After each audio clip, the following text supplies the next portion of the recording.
சவுக்கு சங்கர் போன்ற அரசியல் புரோக்கர்களை கடுமையாக ஏன் விமர்சிக்கிறோம் அப்படிங்கிறதுக்கு இந்த காணொளி ஒரு உதாரணம். இவ்வளவு நாளு எடப்பாடியோட விஜய் கூட்டணி வருவார் அப்படிங்கிற எதிர்பார்ப்புல விஜயை தாக்காம இருந்தாங்க.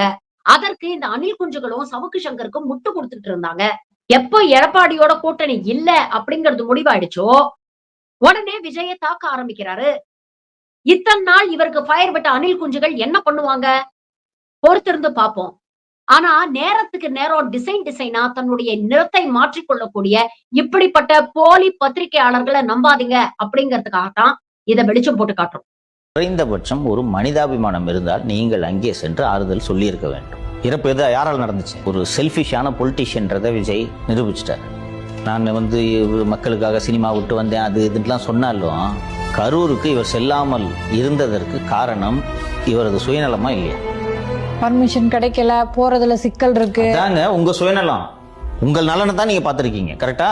அழுதார், கண்ணீர் விட்டார், கண்ணீரிலேயே மிதந்து கொண்டிருந்தார், இதெல்லாம் ஓகே. உலகத்துல யாராவது இறந்தவங்க வீட்டுல இருக்கிறவங்களை வர வச்சு பஸ் நான் ஆறுதல் சொல்றேன் பஸ் உலகத்துல எங்கேயாவது நடந்திருக்காது. அப்ப நீங்க விஜய் என்றால் நீங்கள் ஸ்பெஷலா? மக்கள் போகத்தான் செய்வாங்க.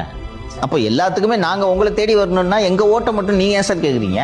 எவ்வளோ பெரிய சூப்பர் ஸ்டாரா இருந்தாலும் சரி, சினிமால நீங்க சூப்பர் ஸ்டார். அரசியல் என்று வரும்போது மக்களுக்காக மக்களோடு நிற்பவர்களைத்தான் மக்கள் தேர்ந்தெடுப்பார். இதெல்லாம் காரணமாயா? ஹோட்டல் கடையில, கல்யாண மண்டபம் கடையில நீங்க எது செஞ்சாலும் கைத்தட்டுறதுக்கு 6 கோடி வாக்காளர்களும் உங்களது ரசிக குஞ்சுகள் அல்ல. புரிந்து கொள்ளும். உங்க நிர்வாகிகள்லாம் 4 மணி வரைக்கும் கரூர் பாடல நின்னாங்களா? நீங்க எங்க போனீங்க? வேதனையா இருக்குன்னு நீங்க வீடியோ போட்டாங்கன்னா வேதனையா இருக்காரு நினைச்சிட்டு போனாங்க. எதுக்கு போனீங்க மெட்ராஸ்க்கு? அப்போ ஒரு பிரச்சனை நடக்குதுன்னு அந்த இடத்த விட்டு தப்பிச்சு ஓடுறது தான் உங்க நோக்கமா இருந்துச்சு. கரெக்டா? ராகுல் காந்தியை விட விஜய் பெரிய லீடரா? மொத்தமா உங்கள் மீது பாய்கிறது என்பதால் அந்த நேரத்தில் நாம் விமர்சனம் செய்யக்கூடாதுன்றதுக்காக தான் விமர்சனம் செய்யல.